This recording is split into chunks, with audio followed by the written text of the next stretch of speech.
"Admit your name is Kira Miller, or I'll break your left arm," he growled fiercely. She continued to glare at him as she considered his threat. "Okay," she said finally. "So I'm Kira Miller, so what? I'm paying you and Jason a small fortune to protect me, and you're putting that in serious jeopardy." Callan laughed. "You think?" he said sarcastically. He shook his head. "Thanks for your concern, but I won't be needing your small fortune anymore. I'm trading it for a large one." He grabbed her arm and shoved her in the direction of the garage. "Let's go," he barked. "I'm not going to ask again." As she walked toward the garage, she detoured a few yards to snatch a jean jacket draped over the back of a chair and quickly slipped it on. Callan shook his head in disbelief. It was still almost 60 degrees outside. In November. Positively balmy.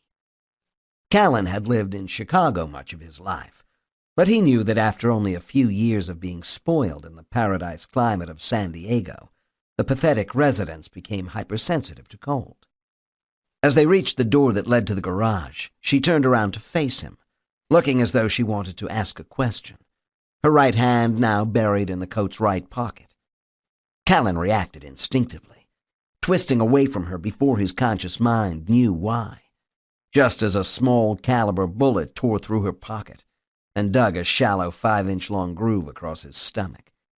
If he had not turned when he did, the bullet would have bored a hole straight through his gut. Callan threw his massive body into Kira Miller and slammed her into the door before she could get off another shot. While she was still dazed, he wrestled her arm from her pocket and easily ripped the Glock subcompact she had hidden there from her fingers. He could feel the wetness of his blood as it slid from his wound and soaked into his now torn shirt, but he knew the injury was superficial and not in need of immediate attention. He spun his former client around roughly and began to frisk her, something he should have done from the start.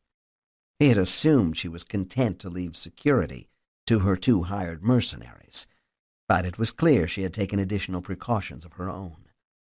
He found a small canister of pepper spray attached to her lower leg, but no other weapons. He considered roughing her up a bit as punishment for her attack, but decided against it.